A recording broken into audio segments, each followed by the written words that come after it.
पंजाब की अगर बात करें तो बीते 5 साल में पराली प्रबंधन की मशीन की खरीद के दौरान एक बड़ा घोटाला सामने आया है। पंजाब से जो खबर सामने आई है वो कोरोना वैक्सीन के कथित घोटाले से जुड़ी हुई। कांग्रेस पार्टी और घोटाले जैसे एक ही सिक्के के दो पहलू हैं।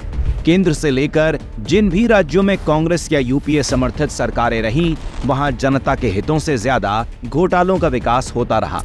पंजाब भी कांग्रेस की इस भ्रष्ट राजनीति से अछूता नहीं रहा, जहां कांग्रेस ने राज्य को कभी भी प्रगति के रास्ते पर चलने नहीं दिया।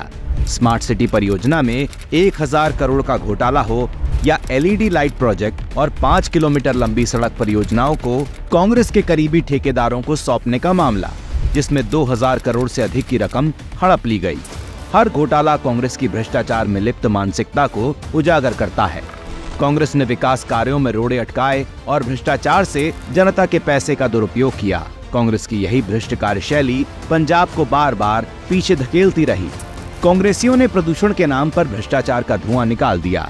पराली से निपटने के लिए 11,000 से अधिक मशीनों की खरीद सिर्फ कागज पर रही, जिसमें 150 करोड़ रुपए की राशि का गबन किया गया। पंजाब की कांग्रेस सरकार ने कोरोना महामारी को आपदा के बजाय अपने फायदे के लिए एक सुनहरा अवसर बना लिया।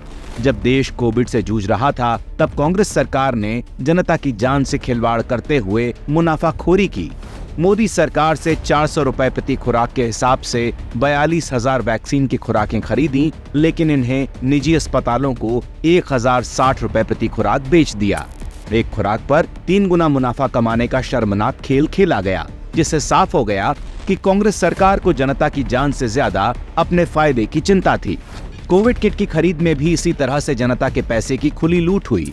महामारी के संकट के वक्त भी कांग्रेस ने भ्रष्टाचार को अपनी प्राथमिकता बना लिया।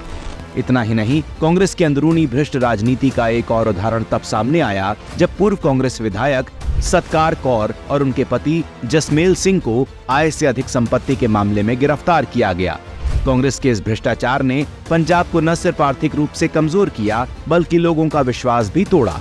पंजाब की अर्थव्यवस्था, जो कभी कृषि, विशेषकर गेहूं और चावल के उत्पादन के बल पर मजबूत मानी जाती थी, उसे कांग्रेस की अदूरदर्शिता और नीतिगत विफलताओं ने विकास के हर मोर्चे पर पीछे धकेल दिया।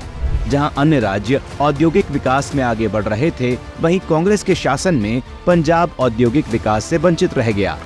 बिजली उत्पादन में कमी और कांग्रेस की विफल नीतियों ने पंजाब को बार बार बिजली कटौती के संकट में डाल दिया, जिससे उद्योग और कृषि दोनों प्रभावित हुए।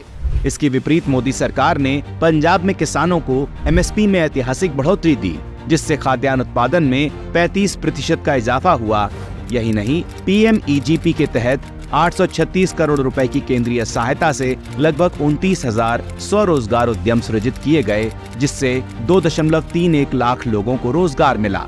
1984 के सिख विरोधी दंगों के पीड़ितों को भी मोदी सरकार ने न्याय और सम्मान दिलाया। दंगा पीड़ित परिवारों को 5 लाख रुपए की अतिरिक्त सहायता देकर उन्हें आर्थिक सशक्तिकरण दिया गया।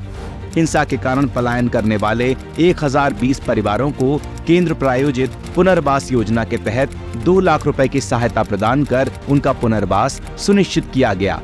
शिक्षा के क्षेत्र में भी कांग्रेस की सरकारें सिर्फ खोखले वादे करती रहीं, जबकि मोदी सरकार ने वास्तविक काम किया। 2014 से पहले केवल 18 लाख सिख छात्रों को छात्रवृत्ति मिलती थी, लेकिन प्रधानमंत्री मोदी जी के नेतृत्व में लगभग 31 लाख सिख छात्रों को प्री पोस्ट मैट्रिक और मेरिट कम मींस छात्रवृत्ति दी गई।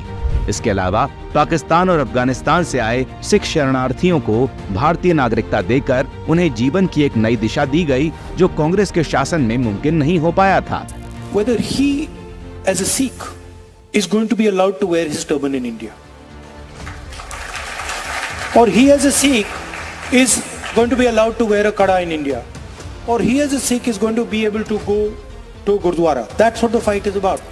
कांग्रेस पार्टी न केवल भ्रष्टाचार में लिप्त है, बल्कि सिखों के हितैषी होने का ढोंग रचते हुए उनके अधिकारों को कुचलने में लगी रही है। राहुल गांधी की सिख विरोधी मानसिकता और उनके बेतुके बयान इस बात का ठोस प्रमाण है कि कांग्रेस केवल वोट बैंक की राजनीति करती है। राहुल गांधी अपने परिवार की सिख विरोधी विरासत को आगे बढ़ाते हुए एक बार फिर सिखों के नाम पर झूठे नैरेटिव फैलाकर देश में फूट डालने की कोशिश कर रहे हैं। लेकिन सिख समाज ही नहीं, पूरा देश उनकी इस घटिया राजनीति को ठुकरा चुका है और कांग्रेस के छलावे का पर्दाफाश हो चुका है।